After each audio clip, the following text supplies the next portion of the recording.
De sus ma finestro hi ha un oselù, tutta la nuit canto, canta sa cançó. Se canto, che cante, canto pas per rieu, canto per mamio, che sa rieu. Se canto, che cante, canto pas per rieu, canto per mamio, che sa rieu.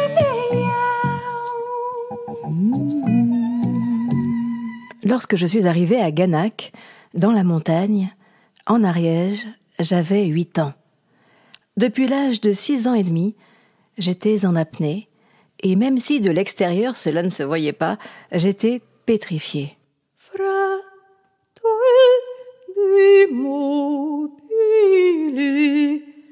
Come una statua,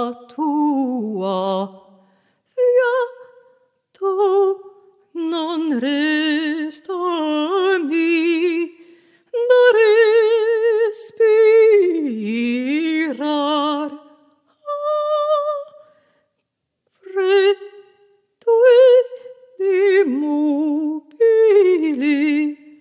come una statua, piatto non resta a vi da respirar. Sembra una statua, piatto non resta a mi da respirar. Et je portais, telle une momie, jour et nuit, un bandage invisible au niveau de la bouche qui m'empêchait de parler. Vraisemblablement, j'avais du mal à dire, et mes mots, que je concevais comme une suite de sons, n'étaient pas audibles des humains, sauf des oiseaux et des arbres qui comprenaient parfaitement mon langage. Gannat m'a sauvée. J'ai enfin pu respirer. Dans la nature, je me réfugiais dans mon cerisier, et de là-haut, ma vie était douce, joyeuse, pleine d'espoir, j'étais en sécurité et libre. Ici, tout était à taille humaine. Je me rendais à l'école communale à pied, 15 élèves, toutes classes confondues, et j'entendais sur mon passage des mots en occitan, « Eshpulitako », que je ne comprenais pas, et je répondais par un grand sourire. La beauté est un don dont le prix à payer est très élevé. Ce sont les contes qui nous en parlent le mieux. Blanche-Neige, La Belle au bois dormant. J'avais en plus la naïveté du petit chaperon rouge. Je pensais que ce qui m'était arrivé quand j'étais fillette, c'était parce que j'étais trop jolie. Donc c'était de ma faute, évidemment.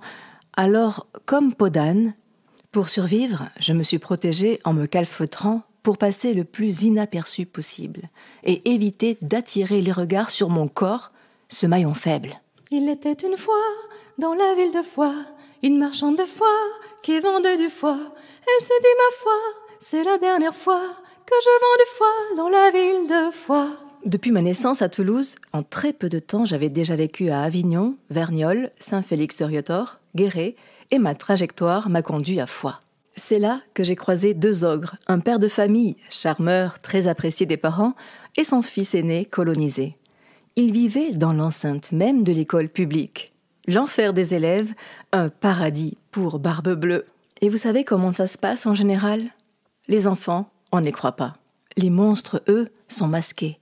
Ils savent mettre en confiance les adultes et sont proches de leur progéniture. Ils sont insoupçonnables. La première fois que j'ai parlé de ce que je vivais d'atroce, j'avais 6 ans et demi. J'ai dit « L'ogre veut se marier avec moi, mais c'est un secret.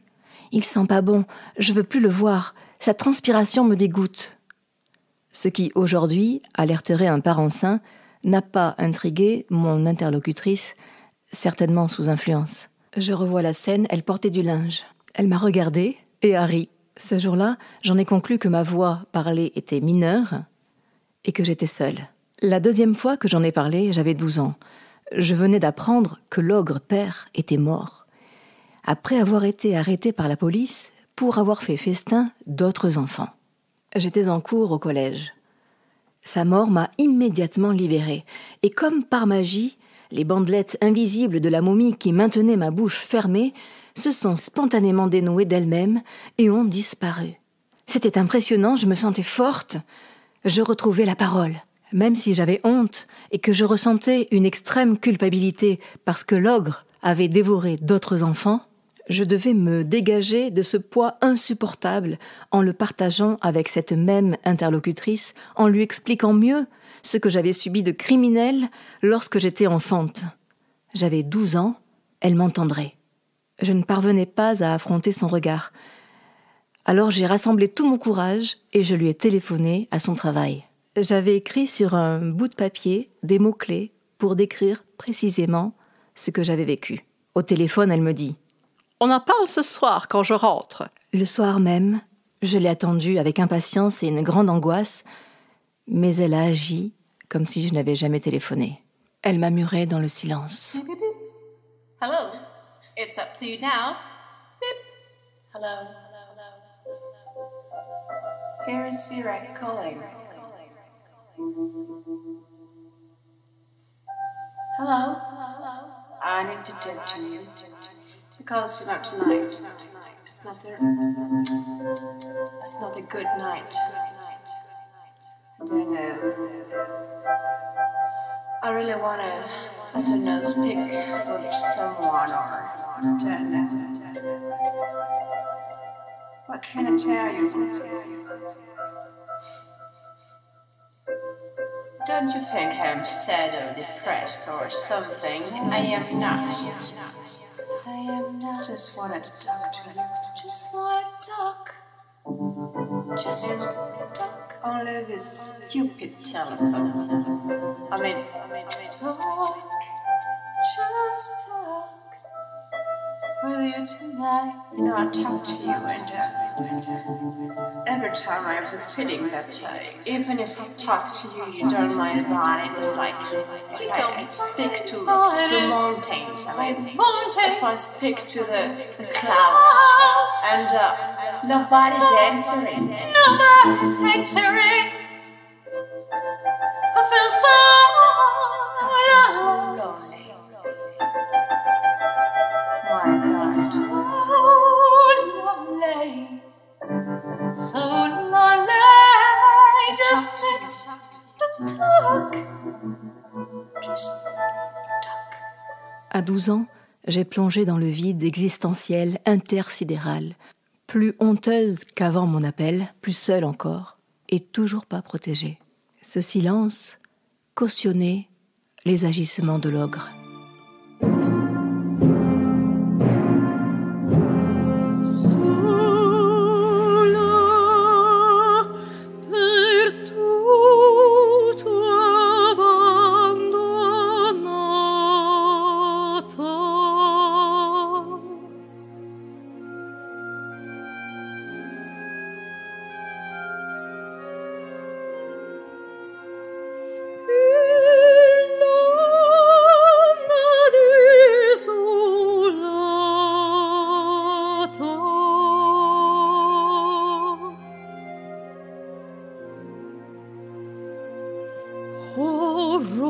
Horror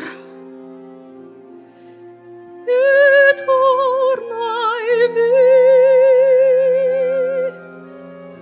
sascarecce ahimè son sola.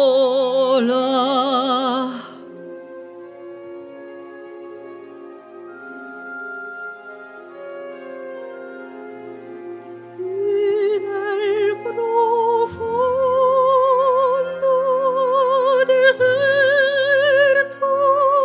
io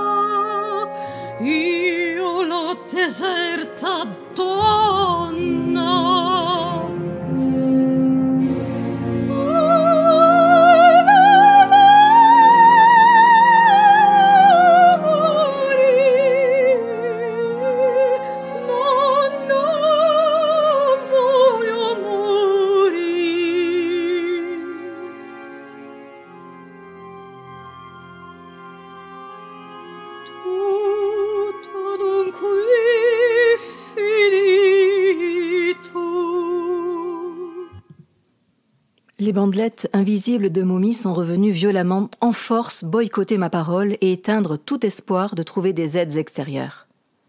J'en ai déduit que parler représentait un danger et que les adultes n'étaient pas fiables, voire pouvaient être complices des ogres.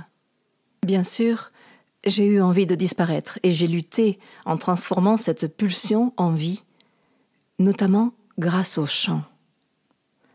Comme dit Louise Hay, nous ne sommes que victimes de victimes, et dans mon cœur, il n'y a pas de place pour la haine, ni à l'encontre de ces criminels, ni de leurs complices.